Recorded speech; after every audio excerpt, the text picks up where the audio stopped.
Pemilik kelab Johor Darul Tazim, JDT, DYAM Tunku Ismail mendedahkan masalah terbesar yang dihadapi adalah bola sepak Malaysia itu sendiri. Pada Rabu di sebelah malam, Tunku Ismail berkenan untuk menghadiri sesi soal-jawab eksklusif bersama para peminat di kafeteria JDT bagi membincangkan isu-isu terkini kelab. Salah satu soalan yang mendapat perhatian baginda adalah mengenai cabaran atau masalah yang dihadapi oleh Tunku Ismail selama menguruskan dan mengambil alih kelab JDT. Menurut Tunku Ismail, masalah terbesar yang dihadapi oleh baginda dan JDT adalah senario bola sepak di Malaysia kini yang mempengaruhi perkembangan skuad Harimau Selatan itu. Saya punya masalah terbesar dalam JDT adalah bola sepak Malaysia, jawab Tunku Ismail ketika sesi tersebut. Ya, kita, JDT, berkembang tapi sejauh mana kita boleh berkembang tanpa bola sepak Malaysia? Pemain pertahanan Sabah FK, John Irazabal mula menjadi sebutan dalam kalangan peminat bola sepak Malaysia.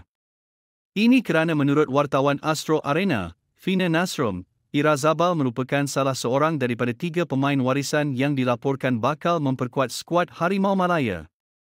Bek kiri berusia 28 tahun itu dilaporkan bakal menyertai hari pertama latihan Harimau Malaya pada 17 Mac ini.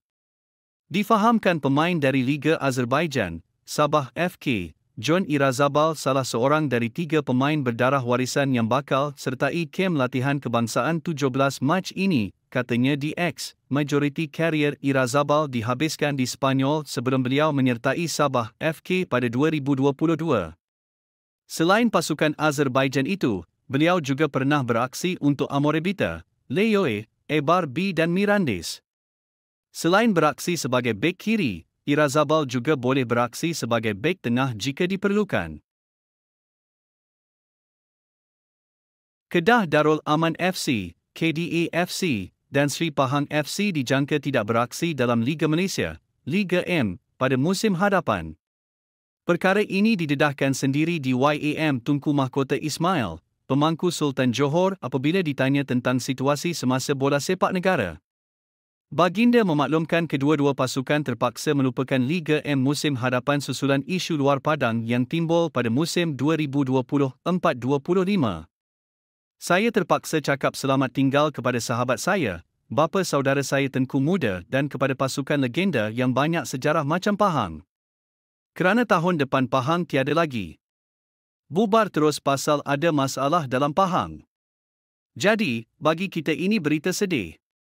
Macam Kedah, satu lagi pasukan bersejarah pun tiada pada tahun depan, katanya dalam sesi soal-jawab bersama penyokong di JDT Cafeteria.